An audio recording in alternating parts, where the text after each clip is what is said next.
Mariano, me interesa saber más sobre el kiwi en Argentina y en el mundo. Y bueno, lo primero es que vos sos joven, para vos el kiwi es una fruta obvia, para mí no. Cuando yo era chiquito no había kiwi en Argentina. Tuvieron que pasar muchos años para que el kiwi llegara a la Argentina. Y llegó con este nombre, kiwi, que en fin, si uno sabe un poco lo asocia a Nueva Zelanda, porque es tanto el equipo de rugby, el ave nacional. En mi época había una pomada para zapatos que se llamaba kiwi. Y si uno mira libritos de animales o películas de animales, sabe que el kiwi es un pájaro, con un pico largo y con unas plumas cortas. Aparentemente lo llamaron kiwi porque lo consideraron parecido al pájaro. O sea, vino primero el nombre del pájaro y después la fruta. Como kiwi, pero sí, esta sí. fruta venía de China y se llamaba de otra forma. Entonces son estas frutas. A lo largo de la historia de la humanidad, siempre el hombre viajó, conoció algo y lo incorporó. Marco Polo trajo las pastas a Europa, en algún momento llevaron el tomate a Italia e hicieron el tuco. En fin, no es que en Italia se comían fideos con tuco antes del descubrimiento de América porque no había tomate. Entonces el kiwi era una fruta de China, de hecho su nombre científico se llama Actinidia chinensis. En China estaba desde siempre, los agrónomos sabemos que hay zonas de origen de las frutas. En algún momento se diferenció esta especie. A principios del siglo XX, no tenemos exactamente claro qué pasaba en Nueva Zelanda, pero sabemos que era un lugar bastante remoto. No había aviones, había que ir en barco, llevaba mucho tiempo, estaban los maoríes. Pues bien, se llevan de China esta planta Actinidia chinensis y la bautizan como kiwi. Durante muchos años era una fruta que se comía en Nueva Zelanda y no en otro lado. A la Argentina llega en la década del 80 y la trae el Manzanar de Macedo. Estuvimos contigo. ¿Fuimos a ver las guayabas? Sí, sí, sí. Bueno, eso se llamó el Manzanar de Macedo porque era una quinta de manzanas que se hizo en la provincia de Buenos Aires sobre la vía del tren cuando la manzana sale del delta, donde se elaboraban las sidras hacia la primera mitad del siglo XX. Pues bien, esta quinta estaba allí en Macedo y allí un agente de Río Negro, la empresa Sopio Oscar Alegre, todavía está vigente, traen el kiwi. Y Espadone lo trae a Varadero. Y traen el kiwi verde y traen en principio una variedad. Es raro, el kiwi así como la pera esencialmente son plantas donde hay pocas variedades en el mundo, como hoy en la palta, la Hass, pero de otras especies de manzana, de uva, hay infinidad de variedades. En fin, trae el kiwi a la Argentina, una fruta que no era muy atractiva, es muy delicada porque si no está en su punto de madurez perfecto, o bien está muy verde o bien está muy blanda. Tenía algunas virtudes, se empezó a difundir. Hoy es una de las frutas más exitosas de la Argentina. En Mar del Plata ha encontrado un nicho ecológico muy importante. Salió de China a Nueva Zelanda y luego al mundo, a Chile, a Francia, a Italia. Hoy se dividió el mercado. Por un lado está Cespri, la marca anteriormente se llamaba Kiwi, lo asociábamos con Nueva Zelanda, pero en la medida en que se empezó a difundir por el mundo, Nueva Zelanda empezó a perder ese protagonismo. Nueva Zelanda es un país que tuvo una crisis parecida a la de Argentina, Israel, solamente que nosotros no terminamos de resolverla y ellos como hace 20 o 30 años, cuando intentamos en tiempo de Menem resolver nuestra crisis y no pudimos, Nueva Zelanda y Israel sí pudieron.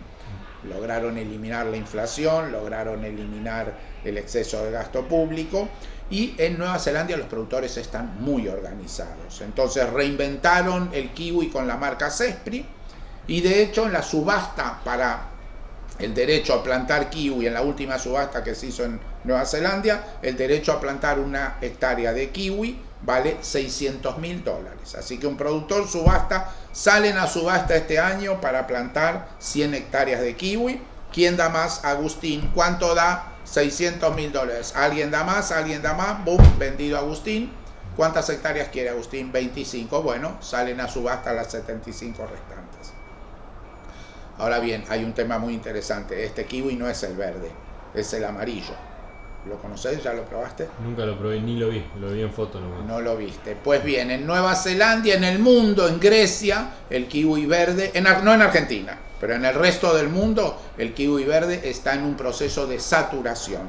ya no tiene para nada el valor que tuviera. Y entonces aparecen los kiwis amarillos y rojos. ¿Sabías que existe uno rojo? También, pero nunca lo vi tampoco. Si lo ves de afuera son ambos parecidos. El rojo tiene un tintillo rojillo y el amarillo es un poco más pálido por fuera. Ahora, cuando lo cortás, el amarillo tiene un color a durazno y el rojo no es todo rojo, pero tiene un corazón rojo, que lo hace muy llamativo.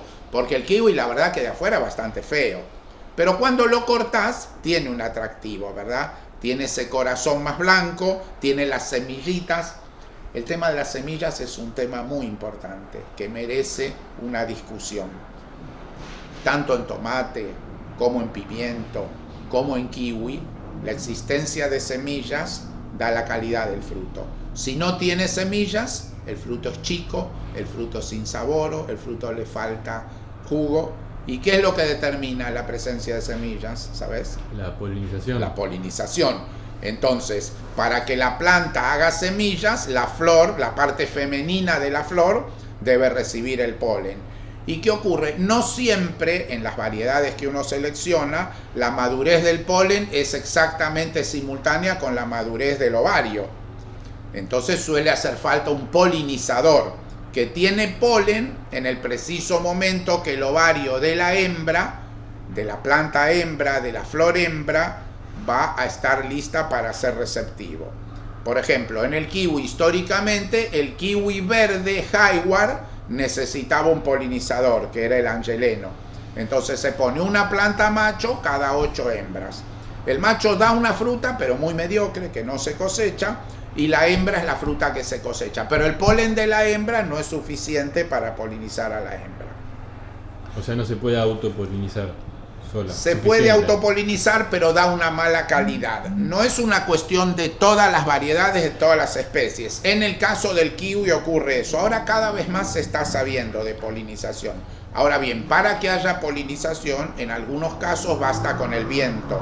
En otros casos basta con simplemente la madurez de la parte macho y hembra de la flor. Pero en muchos casos hace falta ¿quién para polinizar? Insectos. Las abejas, los insectos. Los insectos en general, pero especialmente las abejas. Entonces, efectivamente, tenemos que lograr una polinización y por eso la fruticultura muchas veces está asociada a la apicultura.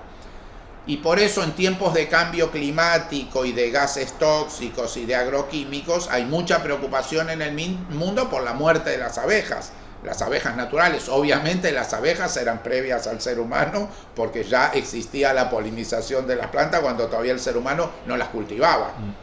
Pero hay un argumento en contra, no en contra, pero quizás que le saca lo todo positivo a la apicultura.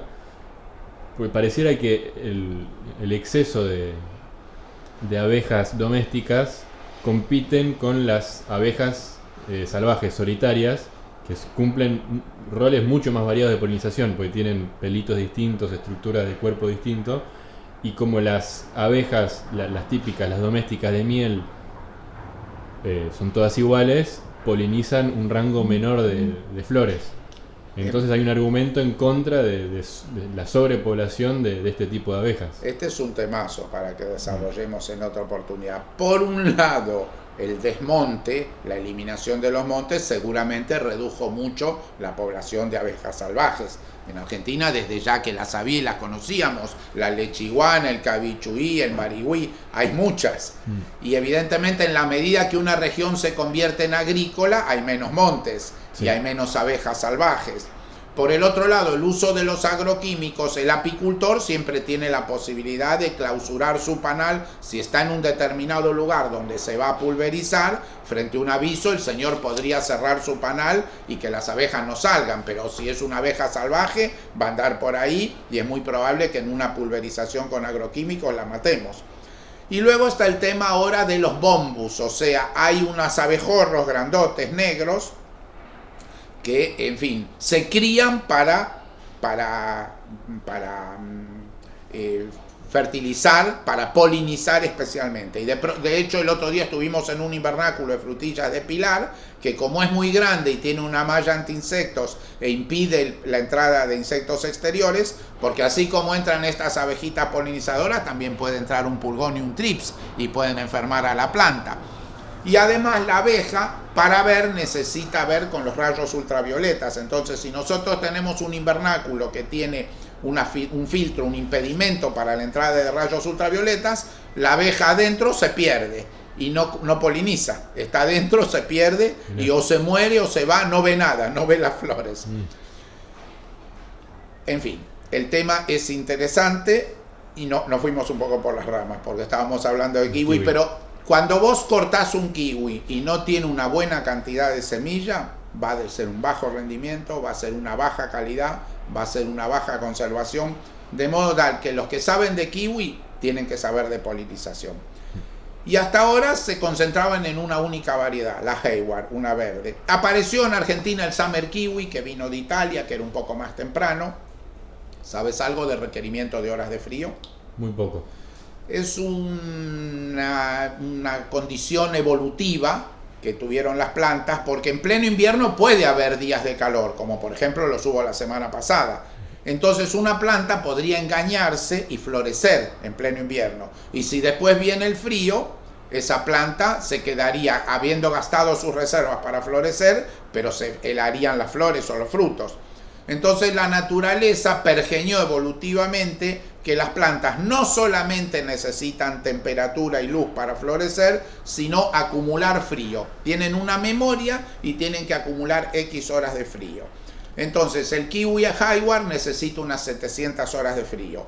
Por eso puede cultivarse desde Varadero hasta el sur. Su lugar ideal es Mar del Plata. Ya si nos fuéramos muy al sur, la temporada libre de heladas no alcanzaría. Inclusive en Mar del Plata probablemente haya que hacer un control antiheladas.